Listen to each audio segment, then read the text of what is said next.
Assalamualaikum warahmatullahi wabarakatuh. Saya Melvina Agviesta dengan NIM 2406410888, kelas SD 24D. Saya akan membuat tugas video untuk memenuhi tugas UTS dengan mata kuliah Konsep Bahasa dan Sastra Indonesia yang diampu oleh Ibu Asih Wahyuningsih. Dan saya akan membahas materi tentang sintaksis, fonologi, dan morfologi. Yang pertama yang akan dibahas yaitu tentang sintaksis. Apa itu yang dimaksud dengan sintaksis?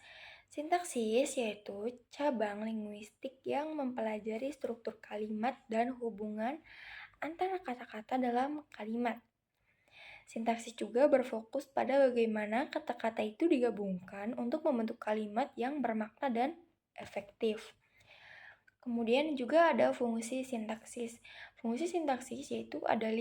Yang pertama, menganalisis struktur kalimat dan hubungan antara kata-kata dalam kalimat. Yang kedua, memahami bagaimana kata-kata itu digabungkan untuk membentuk kalimat yang bermakna. Yang ketiga, mengidentifikasi peran kata-kata dalam kalimat, seperti subjek, predikat, objek, dan lain-lain. Yang keempat, menganalisis bagaimana struktur kalimat mempengaruhi makna. Dan yang terakhir, yang kelima, membantu memahami bagaimana bahasa digunakan dalam komunikasi. Adapun contohnya dengan kalimat sederhana saja, yaitu saya makan nasi goreng.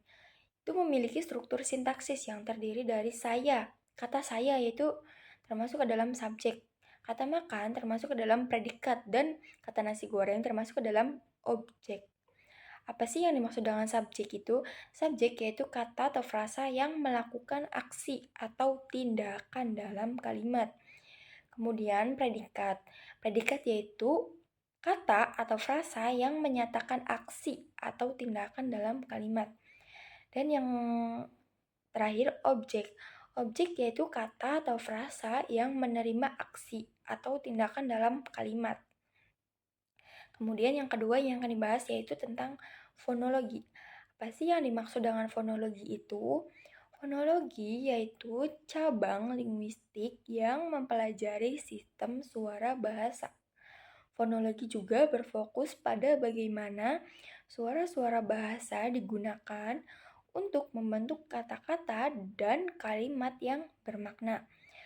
Dengan memahami fonologi, kita juga dapat memahami bagaimana suara-suara bahasa itu digunakan dalam komunikasi dan bagaimana fonologi dapat diterapkan dalam berbagai bidang.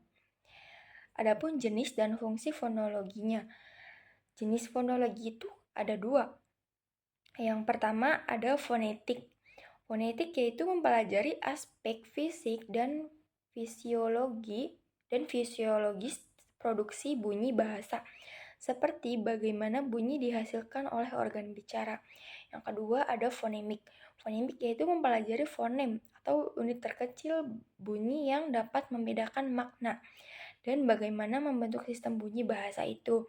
Contoh fonetiknya yaitu bunyi B dalam kata ibu dihasilkan oleh alat ucap mulut. Yang kedua ada contoh fonemik. Contoh fonemiknya yaitu bunyi B berbeda dengan bunyi P dalam kata padi dan badi. Itu keduanya juga berfungsi sebagai pembeda makna.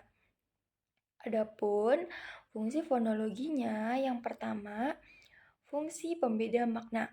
Bunyi-bunyi dalam bahasa Indonesia, khususnya fonem, memiliki fungsi pembeda makna. Kemudian yang kedua, fungsi struktur bahasa. Memahami bagaimana bunyi-bunyi bahasa yang disusun dalam kata, frasa, dan kalimat. Yang ketiga, fungsi kognitif. Fonologi ini berperan dalam proses kognitif manusia, seperti pemrosesan bahasa, pengucapan, dan pemahaman. Yang selanjutnya ada fungsi sosial. Fonologi juga terkait dengan aspek sosial. pengucapannya yang berbeda. Misalnya, variasi dialek dapat memiliki makna sosial tertentu. Dan yang ketiga yang akan dijelaskan yaitu tentang morfologi. Apa sih yang dimaksud dengan morfologi itu?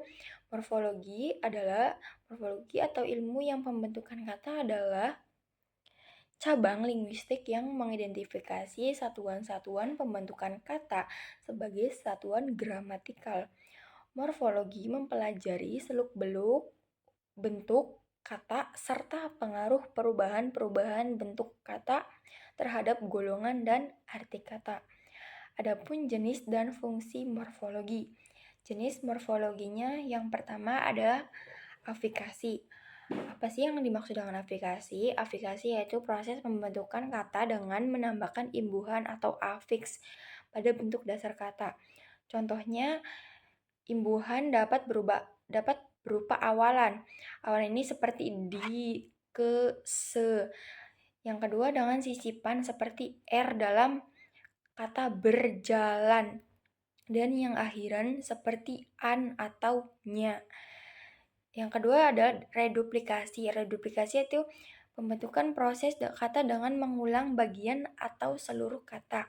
Contoh reduplikasi seperti pasar-pasar, anak-anak, ibu-ibu, bapak-bapak gitu. Terus komposisi. Komposisi yaitu proses pembentukan kata dengan menggabungkan dua atau lebih dari kata atau morfem. Contoh komposisinya yaitu misalkan keras kepala yang terbentuk dari dua kata, keras dan kepala. Contoh lainnya rumah sakit, rumah dan sakit. Dan yang konversi yaitu proses pembentukan kata dengan mengubah kelas kata tanpa mengubah bentuknya. Contoh konversi yaitu misalkan main sebagai kata kerja dan main sebagai kata benda. Jadi kayak dibagi dua gitu kan. Terus kemudian clipping yaitu proses pembentukan kata dengan memotong bagian kata. Contohnya misalkan sekolah menjadi seko. Fungsi morfologinya yaitu yang pertama pemahaman pembentukan kata.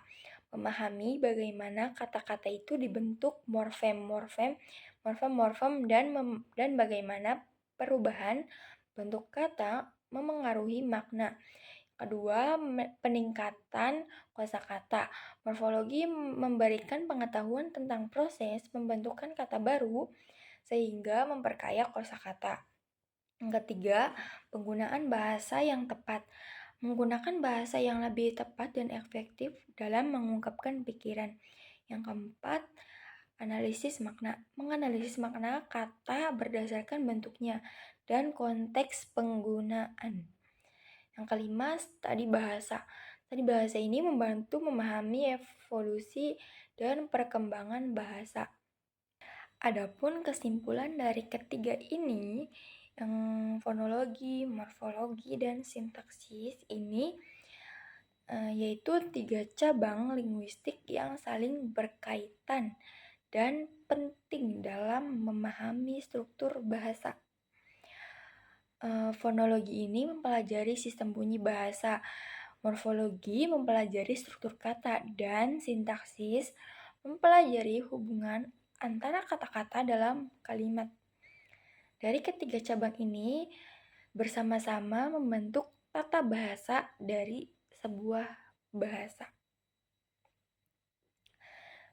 Sekian penjelasan dari saya. Mohon maaf apabila ada kesalahan dan kekurangan dan juga ada salah pengucapan. Saya meminta maaf. Sekian dari saya. Wabillahi taufiq wal hidayah. Wassalamualaikum warahmatullahi wabarakatuh.